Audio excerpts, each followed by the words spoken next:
Ja se zovem Vlado Šašo, rođen sam na Baniji, selo Ljeskovac, opština Dvor na Uni.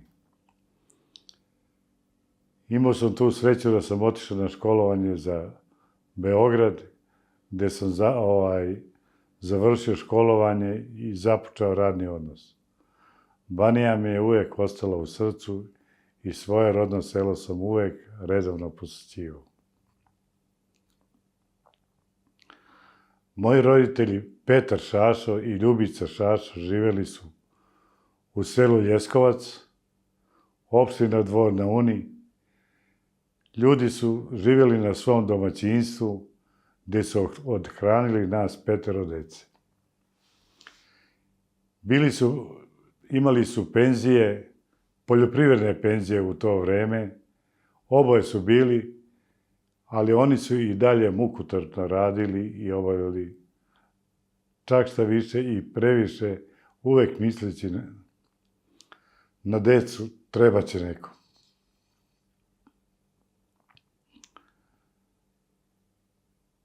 Za vreme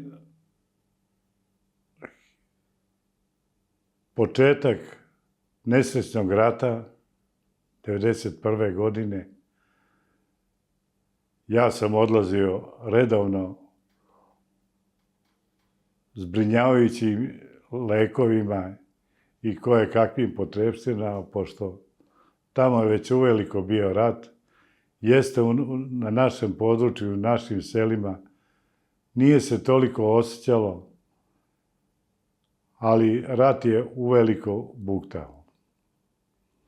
Najteže nam je bilo kad je bio prekid koridora, jer oni su pili lekove, zavisili su od lekova, ja sam im to uredno donosio, ali međutim kad je bio prekid koridora, tad nisam mogao dostaviti lekove.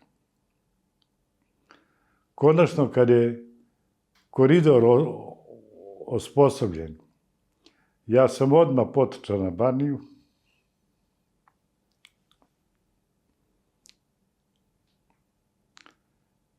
Međutim,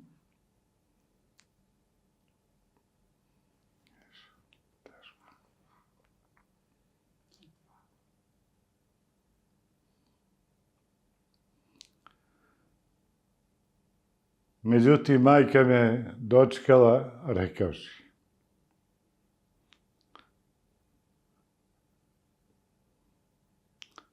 Vlado, nisi ti morao zbog nas dvoje starih da žrtvuješ sebe, ti imaš svoju porodicu, ja imam 2 dece, imaš svoj posao,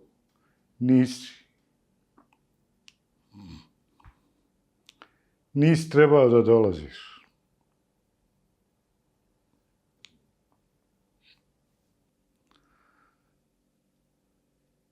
Teške su to godine bile.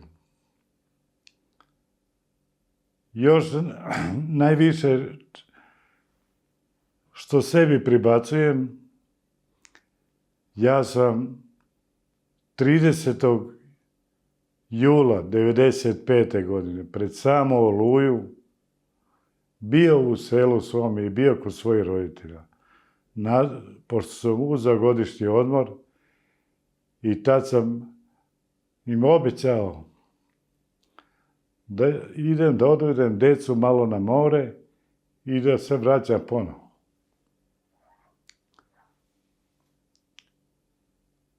Vrativši se u Beograd i otišli na more u Budvu, 2 dana je prošlo, odjednom kažu napadnut je Knin. Računam, rekao, ajde Knin, to je neka provokacija, moji su duboko u pozadini. Međutim, kad su saopštili da je pao Knin, Petrinja se drži, rekao, dobro, nema neke opasnosti. Međutim, Nije prošao dan, pala je Petrinja, palo je sve. Izbjegličke kolone su krenule.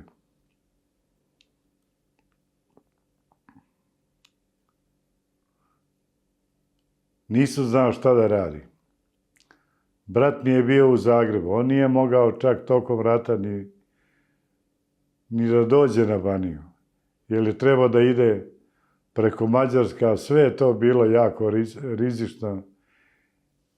Pošto su promijenili dokumenti, Hrvatska je već uvela svoje dokumente,